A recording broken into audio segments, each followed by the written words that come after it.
here it is. I'm doing it. Oh my gosh. Oh. Ugh. Still sick. Getting better. Little by little. Still sneezing my head off. Still on and off having a runny nose and still coughing my butt up.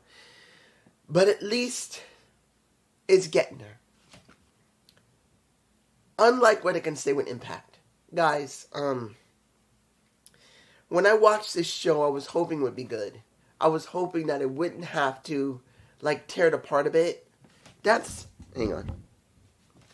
I was hoping that this would be a good show from Impact Wrestling. They've been doing some decent, good work. But if anyone saw this Impact Plus show, you cannot tell me you were not frustrated. How could you be 100% happy? And there's one person, I know who you are, my friend. You already left multiple messages. When you see this, after you see in Emergence, you're going to be happy. You're not going to think about how great the show is. You're going to think about that.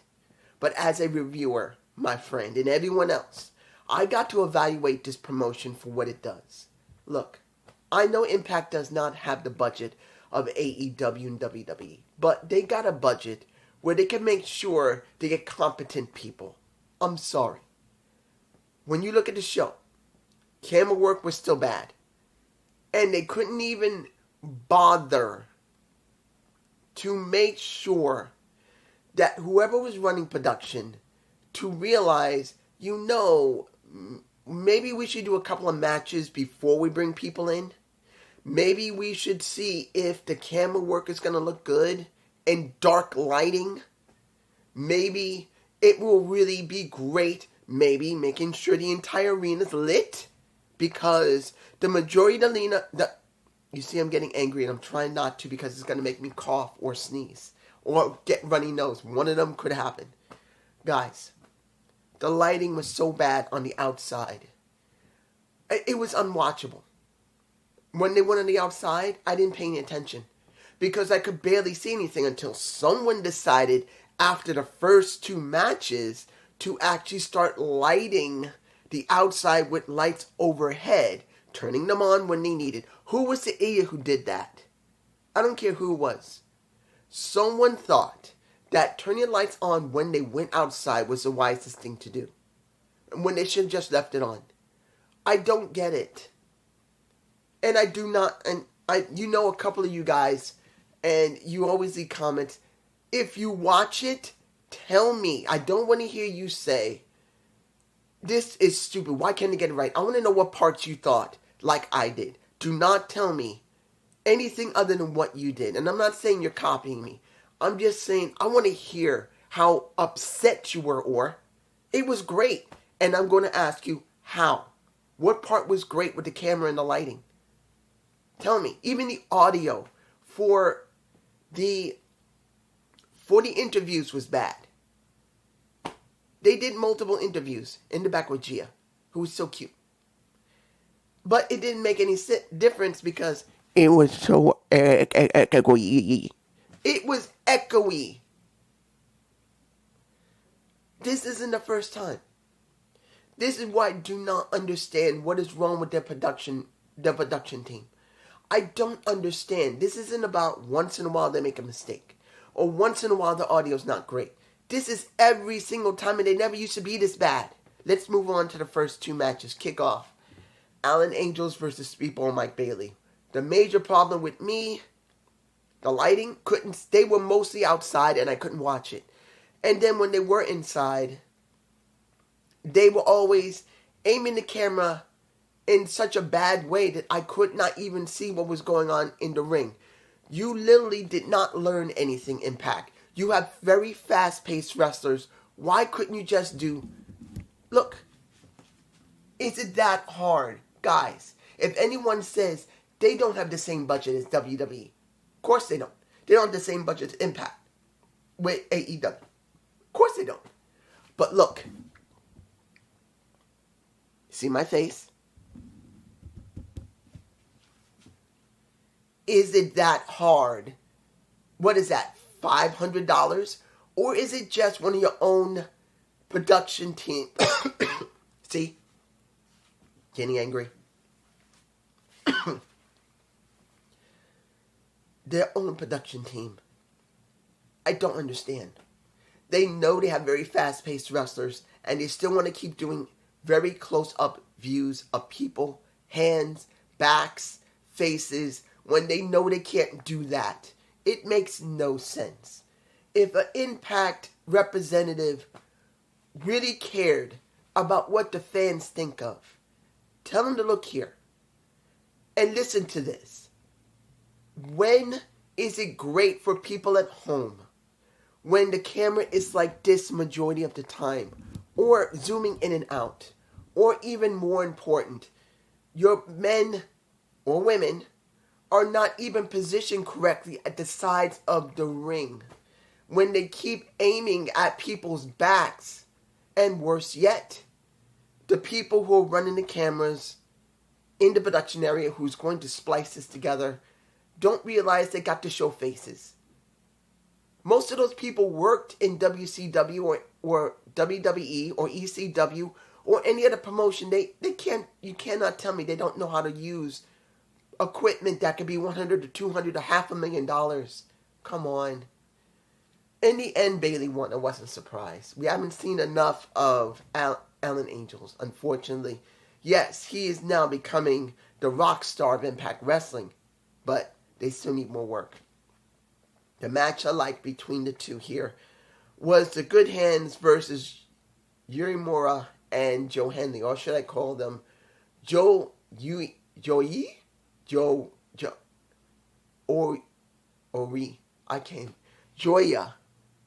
I think that's how it is. Joya. I'm sorry, guys. My throat is hurting me.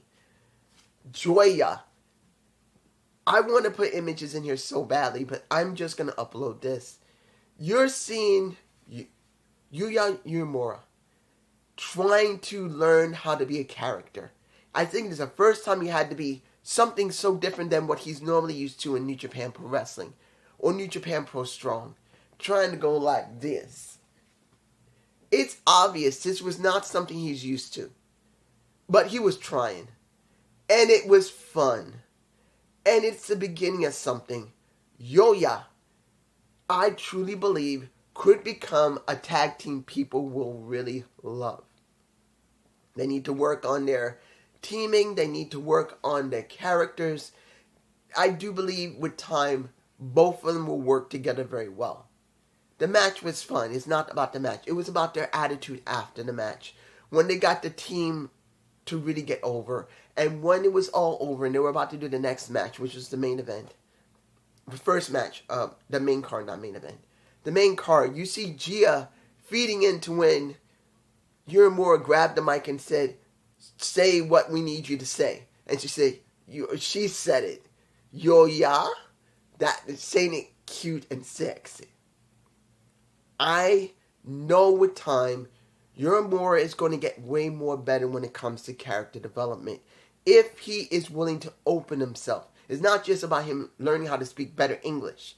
It's about him learning how to express himself more. Because that's half the battle of being a pro wrestler. First match. No DQ.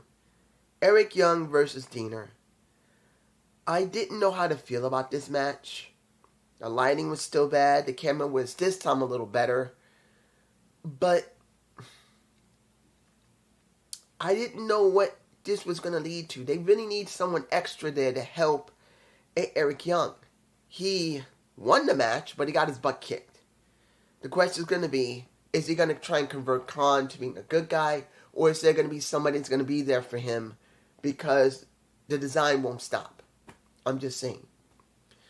Fatal 4-way tag match for the Knockouts tag title. Now, someone took out Taylor Wilde. Don't know who it was. So, Jody Threat, who saw what happened, they tried to blame her. Santino decided that she would join a Kylan King.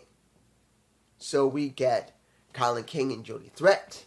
We get MK Ultra. We get, well, The Death Dolls being really cutesy. And we get Shaw and Evans. Now, the one who has the best entrance is MK Ultra. It's just a beautiful entrance. They finally are doing something with two people that really they didn't know what to do with. And I'm glad they are. That's the way it should be. They are putting two people together and they're putting effort into them, and both of them are trying. Now, what made things interesting, since they got to have only two people in the ring at the same time, you got Death Dolls doing a little bit of strategy in Kylan King, pissing off Kylan King when she had the pin on Marsha Slamovich, but when it came down to it, she couldn't finish because once Courtney didn't nail her and then was backing up, you get Jessica getting tagged in. Fine. That's what they did most of the time throughout this match. Trying to trick one another, trying to get an advantage so they can get in the ring. In the end, MK Ultra did win. I'm not surprised. Everyone was getting their defense in. Kylan King was tricked. Next to Kylan King. Seeing Jody Threat getting tricked also to tag in a Courtney Love because she likes them. I don't know how to feel about it. I don't know.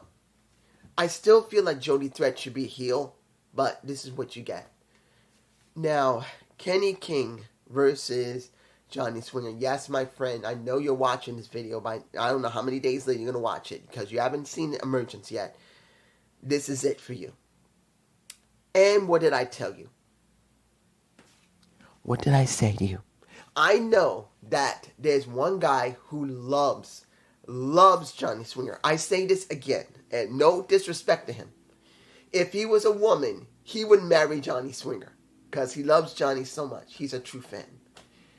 He loves his comedy. But I did warn him and everyone else.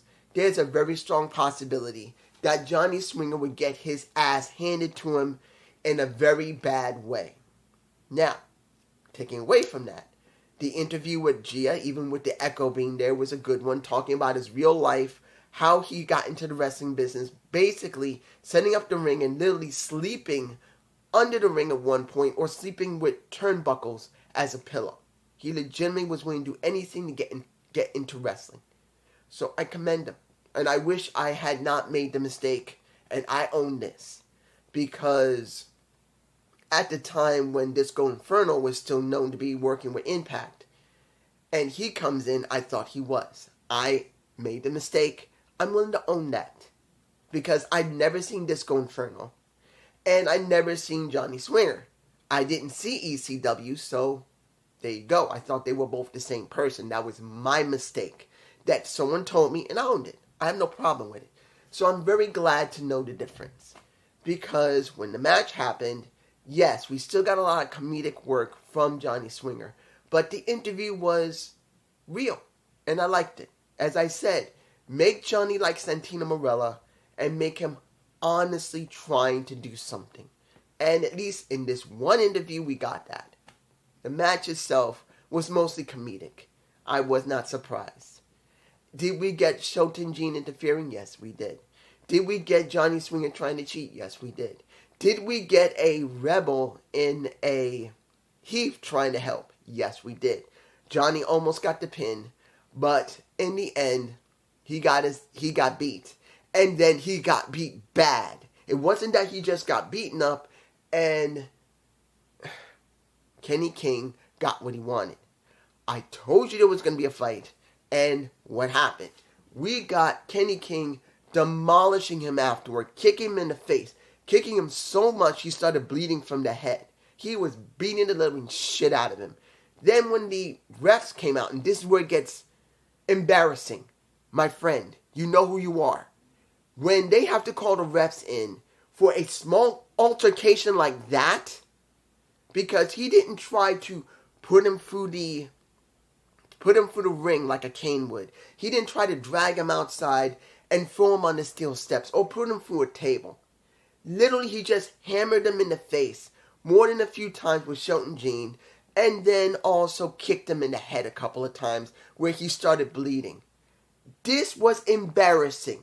They embarrassed him purposely to set up a story between a Kenny King now and a, looks like fully recovered, hopefully, Tommy Dreamer. Because Tommy came out, and then you got Kenny King beating up on him, where he once again had skin cancer, and I think he went through chemo or radiation treatment. It looks like he's alright again.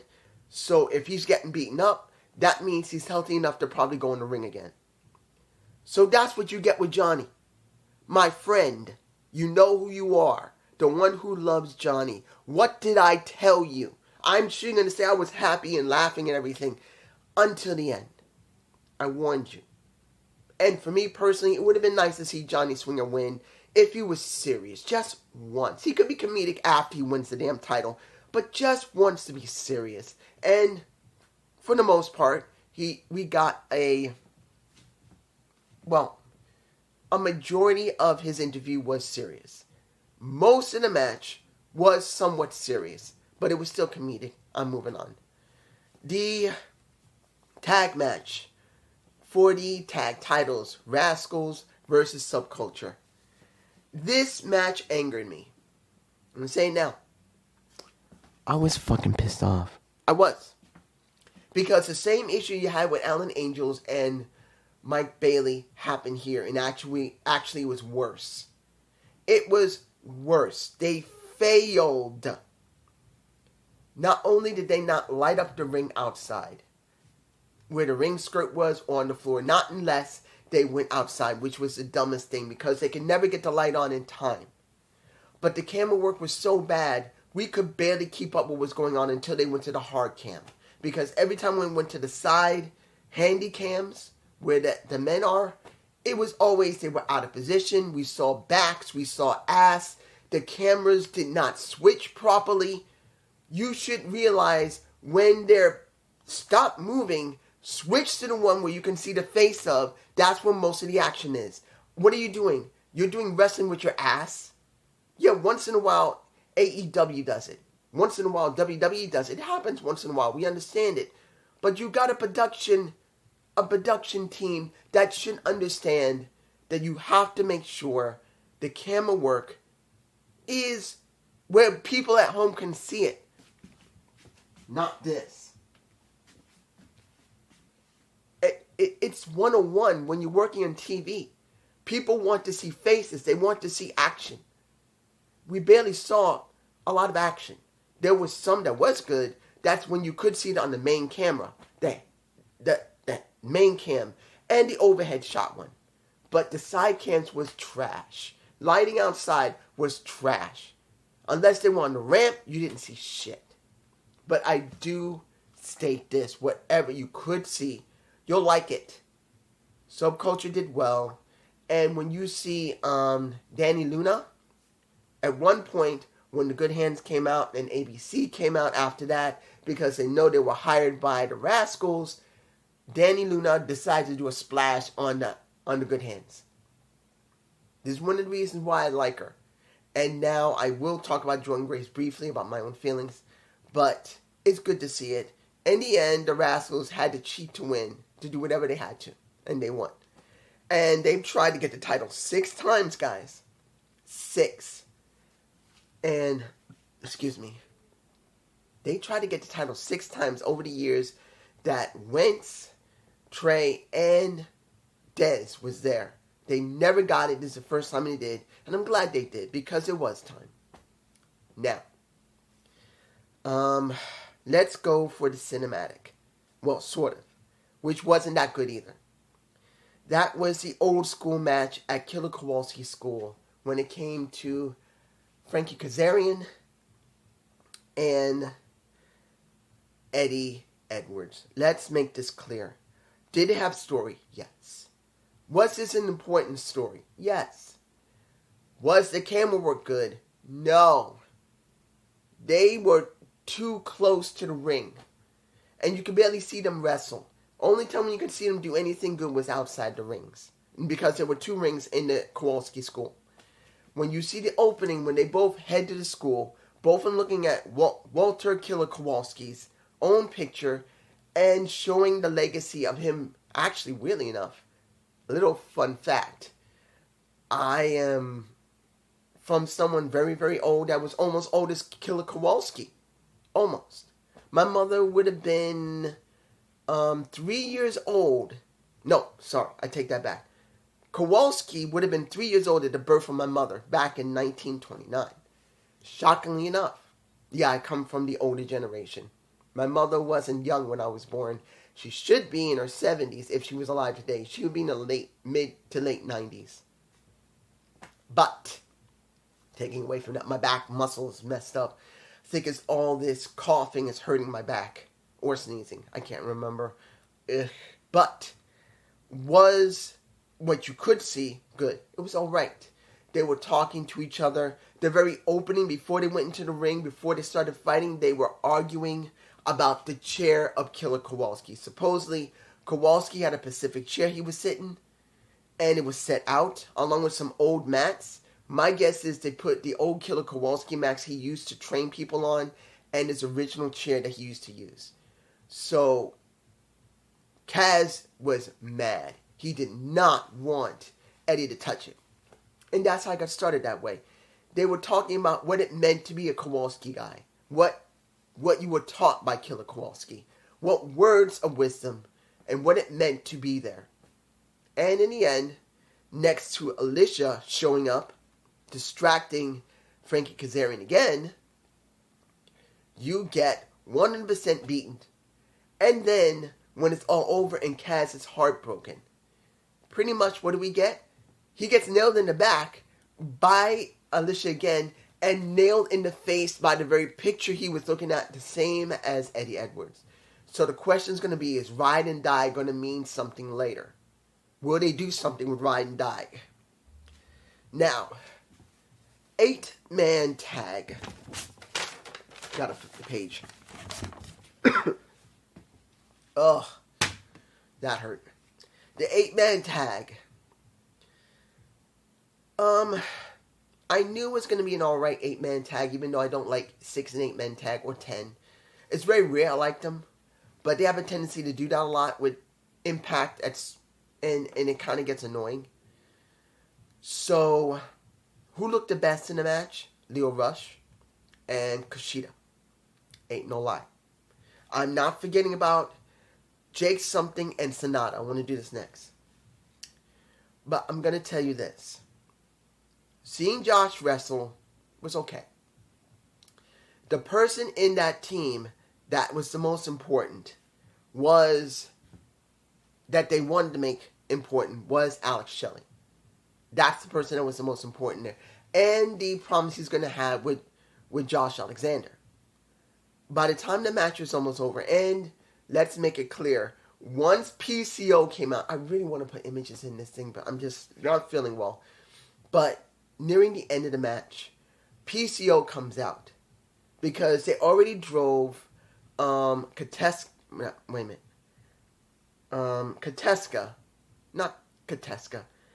Kushida, I'm sorry, I'm a little tired.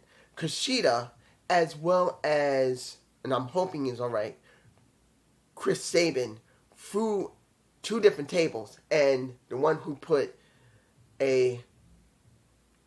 Well, I'm not going to tell you that it didn't look cool when you see Lio Rush landing on Kateska. I remember saying Kateska to... I really am tired. It was a good match when it came to them. But when you saw PCO come out, and you get Moose, you get Myers, and pretty much Bully Ray throwing him off of the ramp to be able to literally destroy him through a table, it didn't work. He sat up screaming and was chasing Bully Ray. And then we get Macklin coming out after Bully Ray had been run off and beaten up and everything. And then we get Josh attacking Macklin, then hurting his arm. And then Josh is the one who eats the pin. And the person that decided to walk off was not Lio Rush, but it was Alex Shelley. That's what we get. So we're going to get, and I'm not sure about this, Alex Shelley, you're going to get Steve Macklin, and you're going to get Josh Alexander. All 3 of them having to deal with one another and possibly doing a triple threat eventually. That's what I think is going to happen. That's what I think will happen. And then you still got Bully Ray having to deal with a PCO. Final match. No, sorry. Not the final match. Jake something versus Sonata. Sorry. Like I said. Oh. Sorry. Jake something versus Sonata. Oh my gosh. It looks like I might put images in this. Maybe.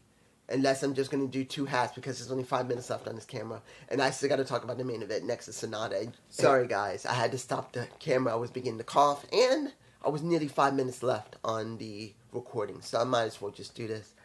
I still don't know if I'm going to put images in. Part of me feels like doing it, but it's pretty late. I want to get ready to take my medicine again and try to sleep. But when you see that Jake something is now being pushed and you put him with Sonata, who just lost, not lost because of being beaten, but lost his title because it was stolen by Evil. I don't know who that is, but he is in New Japan Pro Wrestling. I'm sure he was not happy. And then we had this match, which was a lot better than I expected it to be. I didn't think Jake something was going to bulldoze through him, because he is a New Japan Pro Wrestling champion, even if his title has been stolen. But I didn't think they would let Jake something just be a pushover either. So they had a great match. It was good for what it was. In the end, Sonata did win. Now, mind you, I wouldn't mind seeing Sonata again, but we do know at Bound for Glory we're going to get Will Ospreay. And now that what happened with All In, and we know that his contract's going to be up in about 6 months, we don't know if he's going to go to maybe stay in New Japan Pro Wrestling, go to AEW. I don't think he'll go to WWE, but he might do a short stint in Impact Wrestling. You never know, because technically there's so much going on in AEW. He may want to wait a little bit and maybe go over to Impact Wrestling, since he will be Bound for Glory. Maybe he may do a short stint there, do some recordings before they are ready for him by the end of the year and going into the next one. You never know. We get the final match of the night that kind of pissed me off in the beginning. And that was Deonna Purrazzo versus a Trinity. It was interesting, the opening of the entire thing. You got a female ref with a female announcer and 2 female wrestlers. Nothing wrong with that. It was interesting to see that it was set up like that, and I'm glad to see it. They didn't need to have a male wrestler there, and they didn't even need to have a male commentator. There's nothing wrong with having females there. And they made it important for Trinity, because one of the things that she had a problem back in WWE, they never made the women important. Never. Particularly when she was there. So even though this is an Impact Plus show, and let's make it clear, next to the audio not being great for the fans out there, and I'm sure there's going to be recordings out there on X, and there are going to be people cheering their heads off, and it was loud. The recording is bad. You could barely hear them. And I forgot where, Toronto, I believe. So it sounds like they weren't very enthusiastic at first. Camera work was not good, but someone finally decided, like when it came to the 8-man tag to make everything bright, someone decided, let's just turn all the lights on. I can't believe it took them that long to do that. It was a 3-hour and 37-minute show, counting the kickoff. It's so dumb. But the match at first, the camera work was not very good. It got better nearly halfway in, and that's when it became a lot more fun. And this was, to be honest, a great match that was a repeat of the last one they had. Pretty much, could Trinity beat Deonna Purrazzo a second time and not get submitted because of the Queen's Gambit or the Cinta Mayo or the Queen's Gambit. One of those they thought she was going to lose to. And seeing that the spot done outside where it looks like basically it was a tombstone pile driver, but not really, she got her legs wrapped up differently. At least she didn't get hurt. But she looked like she hammered her head into the damn mat. I got so scared. I won't lie. But one problem I had throughout the entire thing was Gail Kim. She came out before the match happened. I would have loved Mickie James to be there because she's got more energy. I've never hate Gail, but when she's on commentary, she's not as exciting as she should be. And when it comes to Mickie James, she's a lot more exciting. She does. At least she goes, ooh, ee. And we didn't get any of that much from Gail Kim. Yes, eventually she did show some enthusiasm by the end of the match. And she did talk in the middle of it, but I didn't feel any enthusiasm from her. She did basic commentary work, but no excitement. I wanted a woman's perspective on the excitement of it. Like I say, I evaluate the entire promotion, not just everyone just reporting it. And the commentary team did their best, but they needed another perspective, a woman's perspective on, since she was a woman's wrestler, we wanted to see her excitement of this. She did say eventually that I am just on my top. I am literally ready to jump out of my seat. I am so excited and laughing and sound like she would be smiling, but I didn't get that throughout most of the match. Not because she's just supposed to be bubbly and everything. I just wanted a reaction. And at least with Mickie James, you would get it. In the end, Trin did win. She gave her the same move as she did before because that's exactly what Deonna Purrazzo did the last time. She messed up her left. What was it, a right arm or a left arm? I think it was her right arm that time. Now it was her left arm. And she had to put in the same move as she did before. Not Starstruck, but a modified version of Starstruck. That's what we got. And after it was all over, she stuck her hand out to Deonna. They shook hands and she just hugged her and just danced in front of her. Where she couldn't stand it. But you can see that Trinity is the type of person that she doesn't hold a grudge. She wants to shake hands. She hugged her. She jumped up and down. And that is how it was. Now, mind you, taking away that you couldn't see very well most of that match because of the camera, it was a good thing. Look, we got an SOS from Trinity. As you already know, Trinity was copying, or they asked her, hey, can you do some of the stuff that Kofi Kingston could do? Just like who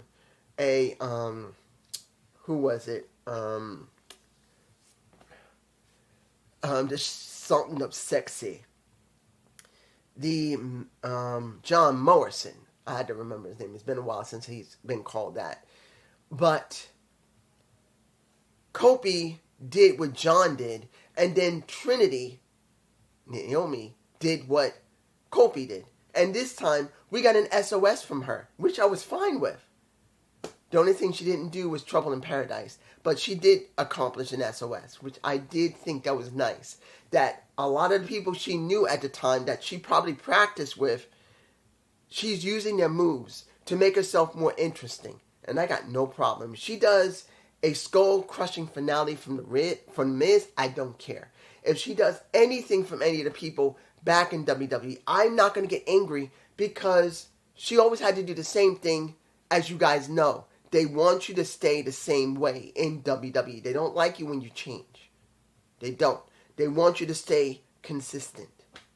So this show was not great. Great wrestling that you couldn't see. Bad lighting, bad audio. We had a few moments which were fine. But if you saw this, you'll say, not bad, but not great. That's what it is.